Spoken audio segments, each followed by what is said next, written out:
Hello, good morning students. आज हम जो एंट्रियां करने वाले हैं वो स्वामी बिजनेस के साथ अपने पर्सनल लेन देन करता है, उनकी एंट्री हमें बनानी है।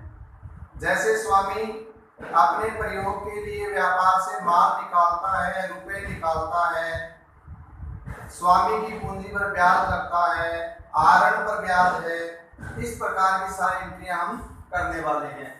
तो पहला लेन देन है, स्वामी ने 30,000 की पूंजी पर 6% की दर से ब्याज लगाया। देखो, स्वामी की पूंजी है 30,000 रुपए और 6% की दर से ब्याज की गणना करें तो ब्याज होता है 118 रुपए, सॉरी 1,800 रुपए। ब्याज कितना होता है? 1,800 रुपए। और आपको पता है पृथक अस्तित्व की अवधारणा के अनुसार स्वामी व्यापार में पूंजी लगाता है तो वह व्यापार के लिए दायित्व है और स्वामी को अपनी पूंजी पर ब्याज प्राप्त करने का अधिकार है। तो ये पूंजी पर ब्याज है वो व्यापार के लिए होता है खर्चा।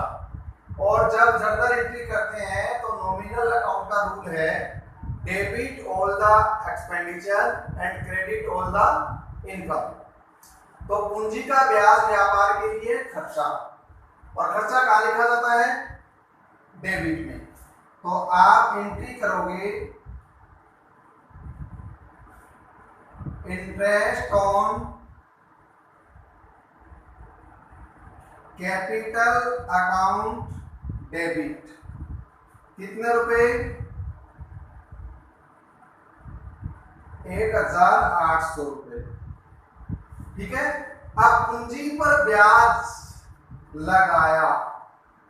अब ये पूंजी का ब्याज है, इससे स्वामी की पूंजी में क्या होती है? वृद्धि। तो ये ब्याज कौन लेगा? स्वामी लेगा। और स्वामी पर्सनल अकाउंट है और पर्सनल अकाउंट का रूल क्या है? पाने वाले को डेबिट, देने वाले को क्रेडिट। ठीक है। लेकिन यहाँ इंटरेस्ट ऑन कैपिटल अकाउंट अगर दिया जा रहा है तो किसको दिया जा रहा है? स्वामी को। और यहां से स्वामी की पूंजी में होती है वृद्धि, तो क्या लिखा जाएगा? To capital account. दूसरी एंट्री है, स्वामी ने व्यक्तिगत प्रयोग के लिए 3,000 का माल और 1,500 रुपए नगद निकाले। कौन निकाल रहा है? अभी स्वामी निकाल रहा है। स्वामी यहाँ पाने वाला है कि नहीं? पाने वाला है। और पर्सनल अकाउंट का रूल क्या होता है? पाने वाला डेबिट और देने वाला credit. Debit the receiver and credit the giver. तो यहाँ स्वामी पाने वाला है, इसलिए कहाँ लिखा जाएगा? डेबिट में। और स्वामी के नाम की जगह अगर स्वामी व्यापार में लगाता तो कैपिटल, व्यापार से निकालता है तो ड्रॉइंग। तो एंट्री बनेगी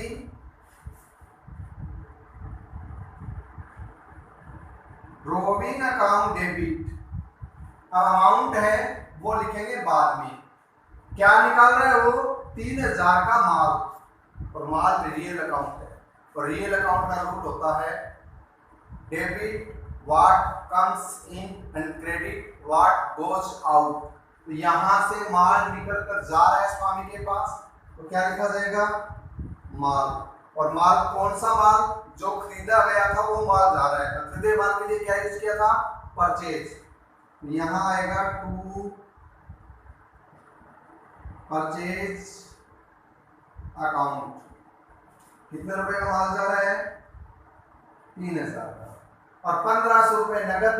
तो कैश भी क्या है? रियल अकाउंट है। कैश आता है तो डेबिट करते हैं, जाता है तो क्रेडिट। तो व्यापार से कैश गया है, स्वामी ने निकाला है 1,500 रुपए। इन दोनों का टोटल कितना हो गया? 4,500। तो स्वामी के आहरण की यानी ड्रॉइंग की राशि कितनी आ गई? 4,500। ये दो एंट्रियां हमने कर ली। अब करते हैं नेक्स्ट।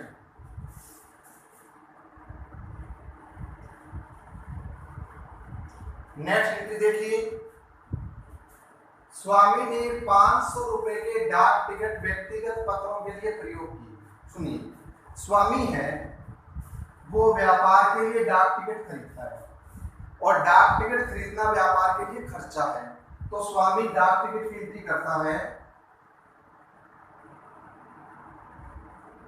postage अकाउंट डेबिट 50 रुपए और टू कैश, ये एंट्री करता है। लेकिन ये व्यापार का खर्चा इसलिए इसको डेबिट किया गया और आपको क्या कहा गया है, स्वामी 500 रुपए की टिकट 50 रुपए की टिकट व्यक्तिगत पत्र के लिए प्रयोग में ले रहा है, पर्सनल यूज ले रहा है। और पर्सनल यूज क्या होता है व्यापार का, ड्रॉइंग। तो आप लिखेंगे ड्रॉइंग अकाउंट डेबिट कितने रुपए, 50। अब क्या लिया, ये डाक टिकट थे ना, ये काम में लिए, तो डाक टिकट डेबिट में है और स्वामी इसको ले रहा है, तो ये स्वामी के खाते में ट्रांसफर हो जाएगा टू पोस्टेज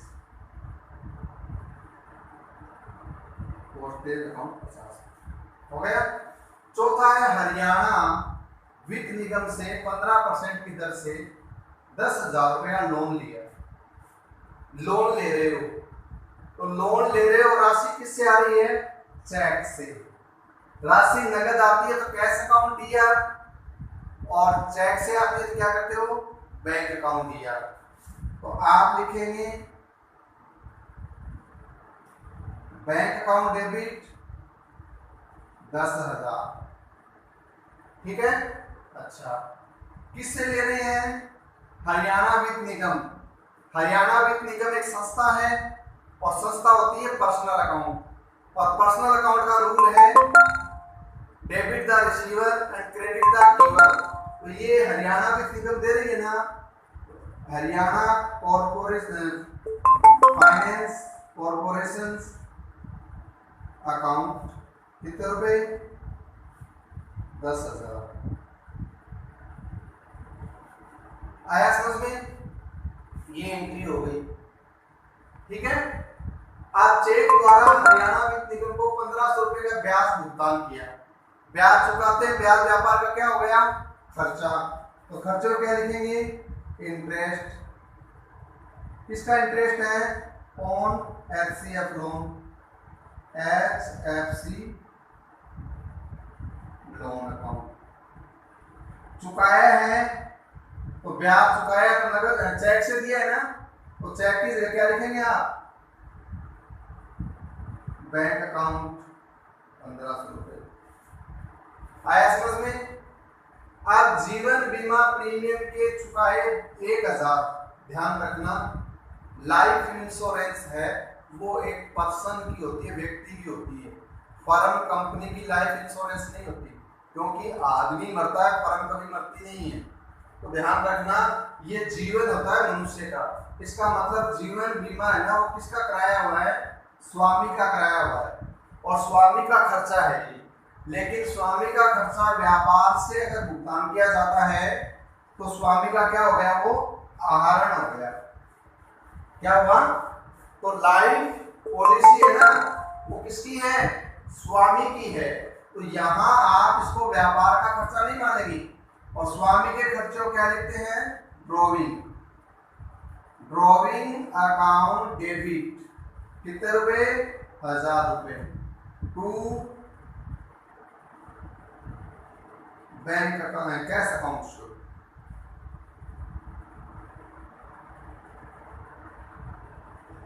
और नरेशन लिख देंगे लाइफ इंश्योरेंस पेड।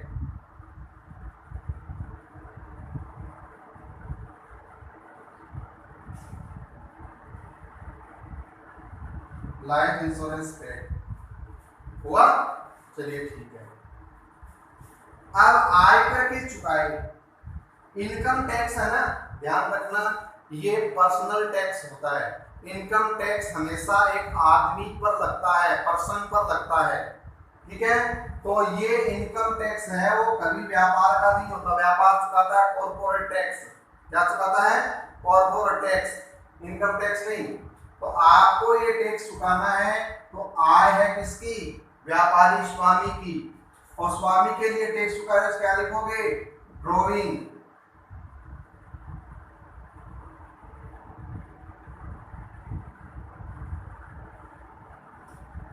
डेबिट 500 रुपए, और ये टैक्स कभी नगद में नहीं चुकाया जाता, बैंक के माध्यम से चुकाया जाता है। तो लिखेंगे इनकम टैक्स पेड,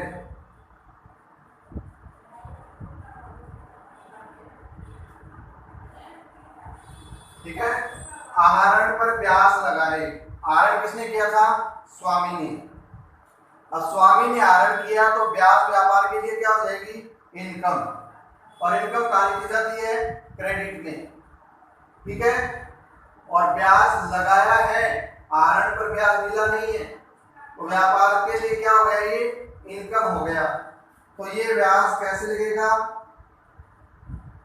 स्वामी की पूंजी में से काटा जाएगा। Capital account debit to interest on drawing,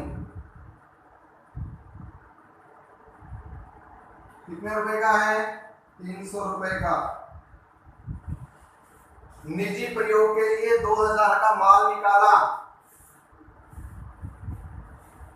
personal use के लिए माल निकाला है, तो पर्सनल यूज को लिए खाता खोला जाता है ड्रॉइंग,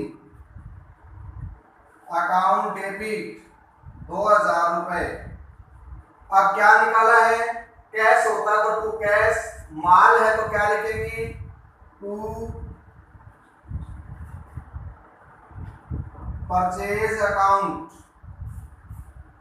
स्वामी की पत्नी के लिए महिला मंडल को 500 रुपए चंदा दिया है। ये चंदा व्यापारिक चंदा नहीं है। व्यापारिक चंदा होता तो आप इसको लिखते चैरिटी अकाउंट डेबिट, लेकिन ये चंदा किसका है? महिला मंडल। और महिला मंडल किसका है? उसकी पत्नी का है, खुद का नहीं है। तो पत्नी के खर्चों का भुगतान व्यापार थोड़ी करेगा, उसका पर्सनल खर्चा हो गया। तो आप लिखेंगे ड्रॉइंग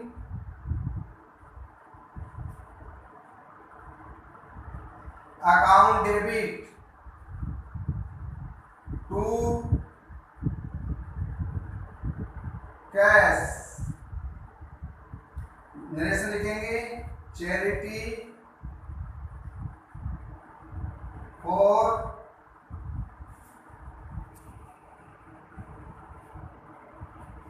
प्रोप्राइटर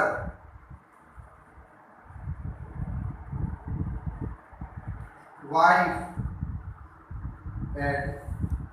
आया समझ में? इस प्रकार से एंट्रियां बननी है। Okay, thank you.